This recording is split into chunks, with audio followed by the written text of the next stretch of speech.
The next thing we're going to do is make some candied walnuts. I'm going to put some heat underneath the pan. I've got some walnut pieces in halves here. Actually, I'm going to put some brown sugar in the pan first, along with some soft butter, and just start that melting a little bit. I also have a little cayenne that I'm going to put in there because I like a little bite.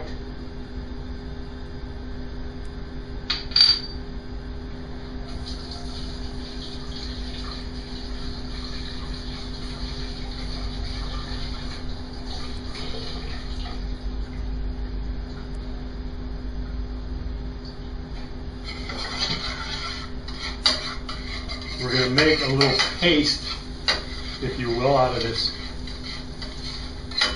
butter and sugar. And then we're going to add the walnuts. And we're just going to cook everything together until they get a nice even coating of sugar and a little bit of that bite of the cayenne.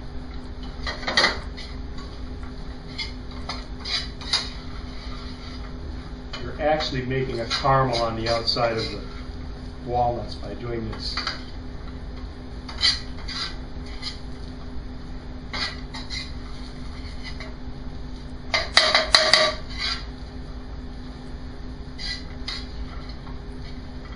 You've got to watch this close because it goes from brown to burnt in a quick time. And when it's brown, it's done. When it's black, you're done. At least that's what my boss used to tell me. So at this point, it's brown and it's done. So I'm just going to put that in a pan. And we have these nice little candied walnuts here. And we're going to set these aside too to cool.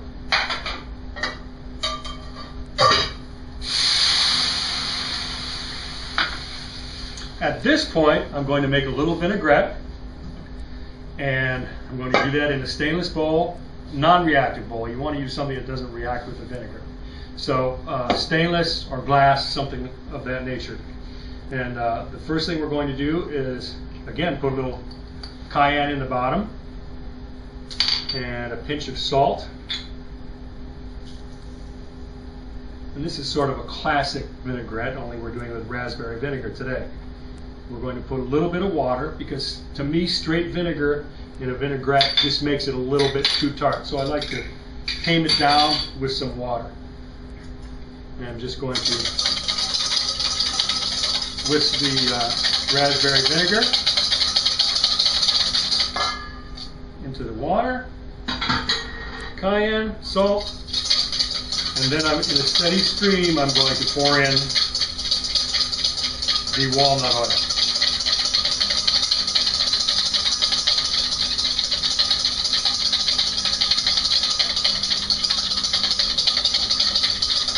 Now, a true vinaigrette is not emulsified. It's just sort of mixed together. A true vinaigrette really doesn't have any sugar in it either. So a lot of people, chefs, restaurants, add sugar to their vinaigrette. It's cheating.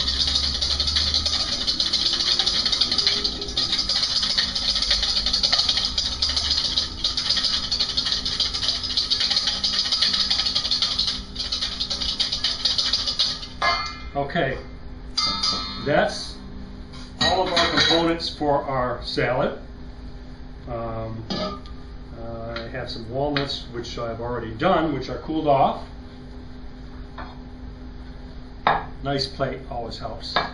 And a plate like this for this kind of salad would be what you'd use for like the center of the table. You can also make this salad as an individual salad. So,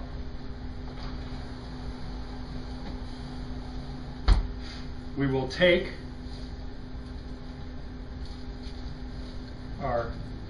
this is spring mix or mesclun mix. Any type of lettuce that you really like is okay to use in this recipe.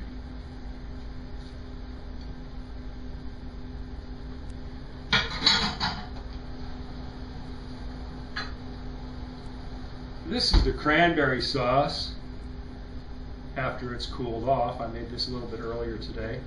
And all we're going to do is just sort of drizzle this on top.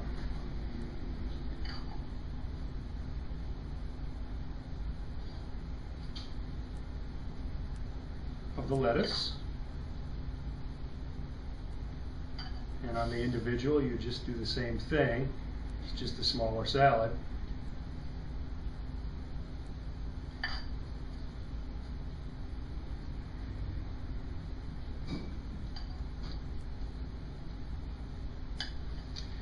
And then we're going to top that with some of these walnuts.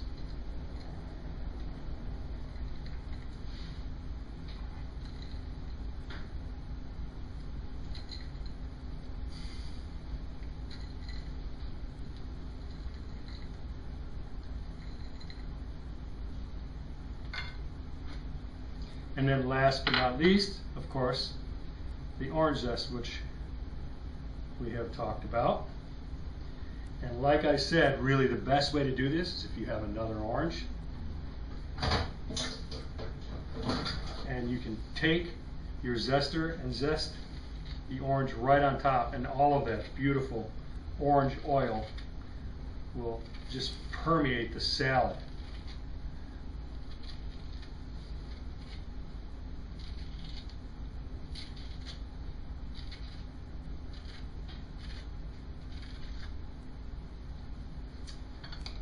Okay, a little bit of dressing.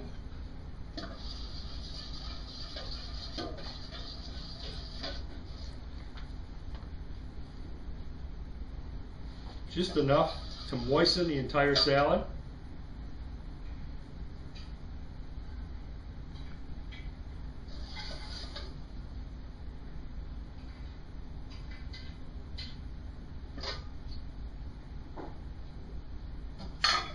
And that's it. Again, I'm Chef Raymond from Euphemia Haye Restaurant, the Madman Chef. This is my cranberry salad for Thanksgiving.